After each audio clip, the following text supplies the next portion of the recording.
Hey guys, so this week the Conservative Party is doing badly. Shocker, I know. Dr. Dan Poulter, the MP for Central Suffolk and North Ipswich, has defected to the Labour Party after he simply could not stand to look his NHS colleagues and patients in the eye as a Conservative MP. He says that he's done his best to raise the critical problems with frontline NHS services from his position as an MP, but he was ignored. Rishi Sunak responded to his criticisms by saying that he thinks the doctor is wrong and that the government's record on the NHS is one of investment. This statement did nothing but cement the fact that if all the village idiots from all the villages left their villages and made their own village of idiots, he would be the village idiot. Now, from what I can tell, there was a degree of tact in this move. He's been working closely with Keir Starmer and a handful of others on when to announce the move and the possibility of advising Labour on the NHS if they get into power at the next election. He loses a point for political fuckery, but gains 10 points for actually having a spine and calling out the Conservatives for what they are, a massive crock heaped to the brim full of shit. Poulter has said that he will be standing down at the next election, which is the right thing to do, but let's put this into perspective. Dan has been a Conservative MP since 2010, and he was re-elected in 2019 with a 24,000 vote majority. He could have had a very strong future in the party if he kept marching to the tune of Rishi Sunak, if he just hung in there and weathered the storm for a few years, but he chose to leave because he simply could not represent their failures any longer. His defection just reinforces what we already know, that the Conservative Party is deader than A-line flares with pockets in the knees. That ties in quite nicely to the next story. Death. Death comes for us all, and this week it came to Westminster. Not in a Guy Fawkes way, but because a petition for the review of assisted dying in the UK was brought to debate amongst MPs. The online petition generated over 200,000 signatures, which, to put that into perspective, is 200,000 times the number of people who think Rishi Sunak isn't a complete cunt. Thanks to Rishi's mum for getting back to us, by the way, much appreciated. Dame Esther Ranson, a former broadcaster with terminal cancer, explained in an interview with the BBC that a change in the law would mean that she could look forward in confidence to a death which is pain-free and surrounded by the people she loves. To be clear, while it's too early on to outline the particulars, it is proposed only for those with a terminal diagnosis and only if the person is of sound mind. At the moment, assisted suicide is illegal and carries a prison sentence of up to 14 years for anyone knowingly involved in assisting in someone's suicide. The debate was heartfelt and respectful, and we heard emotive arguments from both sides on the issue. One thing that did catch me by surprise was how many religious MPs like Siobhan Bailey had been swayed in favour of assisted dying after engaging with their constituents. For me, I feel like there's a clear argument for allowing people to choose their time of death if it is obviously imminent. Those against the motion would argue that allowing people to die would encourage some negative outcomes, as if there aren't any negative outcomes with people being forced to endure weeks of excruciating pain and suffering before their inevitable death. Another problem is that if you've got about 10-15 grand or so available to you, you can afford to just go to Dignitas and receive an assisted death there. So it's not even a case of it not being possible, it's just not possible if you're poor. Now the emphasis here is that it isn't offering a choice between life and death.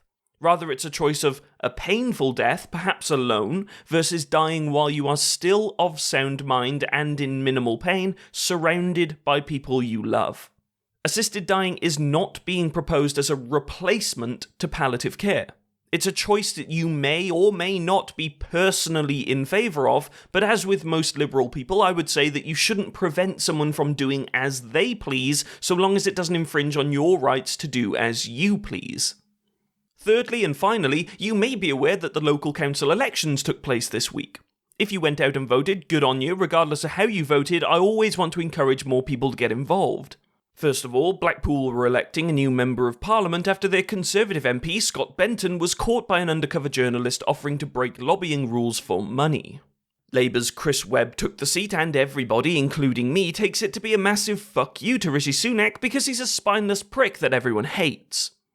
What's almost as bad as a loss is that the Tories barely scraped second place, as Reform UK were only 100 or so votes away from them. While results are coming in, and I will endeavour to keep this video as up to date as possible, at the time of writing the Conservative Party are down 396 council seats, which is such a monumentally huge disaster that it's kind of hard to really get across. It's like, imagine Chernobyl happened because the Hindenburg crashed into it because the pilot shot himself because he found out that his mother had just died in the Titanic. In contrast, Labour gained 231 councillors, the Lib Dems gained 97 and the Greens took 64. This puts Labour at 1,140 councillors against the Conservatives at just 513. When I was seeing a few of the results come in, there seemed to be a lot of Conservative councillors that were disappointed and chose to actually pass some of the blame onto the voters for not realising that this was a local election, not a general election. They felt that they were being judged for the mistakes of the government, not how they've acted as councillors. I have to call it out because it's fucking mental to not understand the obvious link here. You are a councillor, we understand that, and you're not an MP, understood. But you are actually standing as a representative of the Conservative and Unionist Party.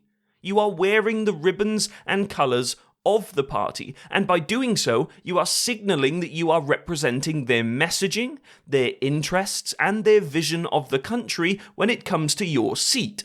So, obviously, if you knowingly present yourself as somebody who is in league with the government, of course people have the right to tell you and your mates to fuck off. If I stood as my local councillor as the representative of the latex-wearing GIMP party, I'd expect there to be a bit of pushback on that basis. If you want to be judged independently and not as a representative of the Conservative Party, then stop representing the fucking Conservative Party, you absolute fucking dick. We also just heard back, as I write this, that Sadiq Khan has just secured a third term as London Mayor, beating Susan Hall by some 275,000 votes.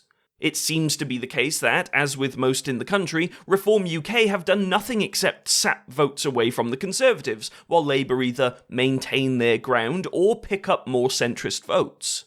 When interviewed after the fact, Susan Hall probably said, "I beat Sadiq, but somebody robbed 300,000 proxy votes from me on the tube." Rishi Sunak's golden child Andy Street was also on the losing side of the mayorship of the West Midlands, as Labour's Richard Parker won by just under 2,000 votes. I do feel a bit bad for the guy. He seemed nice when he was interviewed on The Rest Is Politics, but I'm revelling in the damage done to the Conservative brand this week. Now, rather than understanding that it's all over, Rishi Sunak says that he will be waiting until the end of the year to call a general election. There are two reasons why he's hanging on desperately to power. Firstly, he could want to hold on until he manages to close the gap in the polls. If that's true, I genuinely don't know how to address that level of stupidity, but the second option is much more likely. The second option is that, by hanging in there, he keeps himself and his mates in a job. Be honest, if you were getting paid $100,000 a year and you could choose to either get fired now or in a couple of months, you'd probably like to keep hanging on to your £5,000 a month paycheck, wouldn't you? I mean, it's not the moral thing to do, but since when did anyone in this government give a shit about morals? And regardless of the bigger picture issues that we might have, this week has been fantastically good news for the country. There is a clear, country-wide rally to get any form of capital C conservatism out of our government, and I can't wait to rage quit listening to the next PMQs when Rishi tries to dodge any questions about the results and pretends that the noose isn't tightening around his neck. Before I sign off, I want to recommend a video by Intelligence Squared that I've linked in the description. It's not really related to anything we've talked about in this video, but the whole thing was thoroughly interesting to listen to as I potted about living my life. If you can't watch the whole thing, I'd recommend watching the brief appearance of Keir Starmer at about 5 minutes in, and again to Alistair Campbell's impression of what Keir is sort of trying to do that starts at 44 minutes and 15 seconds. For me, Alistair's impression of how Keir is trying to play his cards maps on pretty well with my beliefs too, so maybe give it a listen if you want to know what my current impression of Keir Starmer and the Labour Party is. Alistair sums it up quite nicely.